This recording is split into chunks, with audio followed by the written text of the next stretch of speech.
First of all, I want to say all praises, honor, and glory are due to Yahweh, Ba'ashem Yahushai, Ba'ashem Rakah Kodash. Double honors to the apostles and the elders of Great Millstone. Salutations to the Akim out there who are pushing this word in all sincerity and in all truth.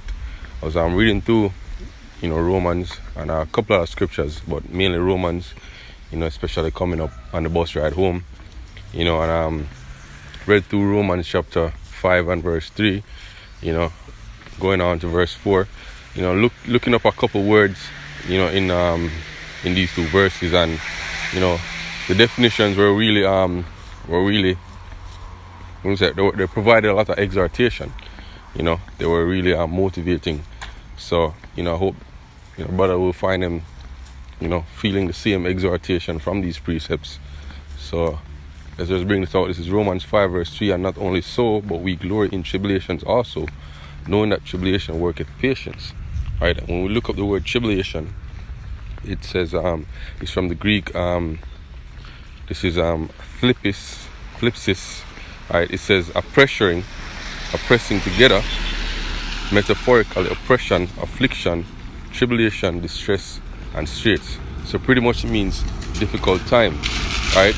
So Paul is saying that what we glory in difficult times, but why do we glory in difficult times? He says knowing that tribulation worketh patience. And if we look up the word patience, right, it says hupomone, right, it says steadfastness, constancy, right. In the New Testament, the characteristics of a man who is not swerved from his deliberate purpose and is loyal to the faith by even the greatest trials and sufferings, right. It says patiently and steadfastly suffering, right. So that means that we should know. It says patience, right? So we should not be swerved from our loyalty, right? And swerved from our purpose. What is our purpose?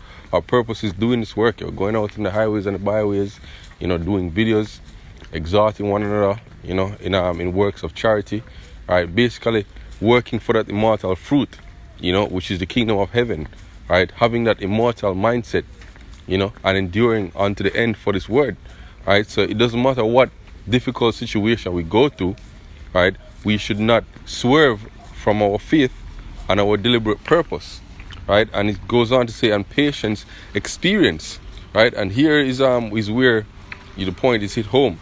So patience worketh experience. The word experience is dokime, right? And it means approving, a trial, approved, tried character, approve a specimen of tried worth, right? So that's the point right there. We should glory in tribulation, knowing that the tribulations will give us patience in order to prove our character, right? So the Most High is trying our character. He's trying what manner of man you're made of, right? So once you go through these tribulations and you make it through, then you're a specimen of tried worth, right? And a precept also that comes to mind, which is saying the same thing, right, is let me get it, James 1. It says James 1 and verse 2, my brethren, count all joy when you fall into diverse temptations, knowing that the trying of your faith worketh patience. But right, so the trying of your faith worketh what? Worketh patience, Alright, so brothers, don't be disheartened by difficult times, no matter what kind of difficult times it is, whether it be plagued by demons,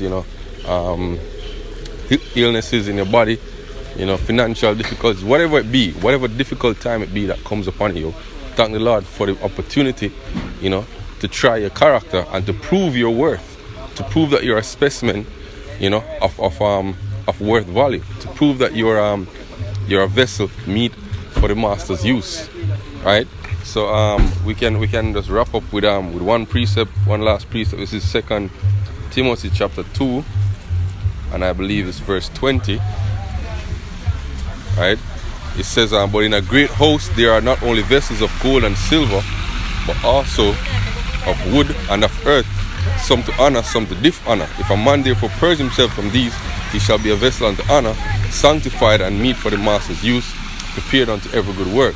So the tribulation, which is another way of saying the fire, right, will prove if you're a vessel of wood, or of earth, or of solid gold and silver, right? So you want to be found right? You want to be found a specimen of tried worth. You want to be found a vessel of gold and silver, right? So that I hope this lesson was edifying, and of exhortation to the brothers, right? Again, call all Yahweh Shem Yahweh Shai.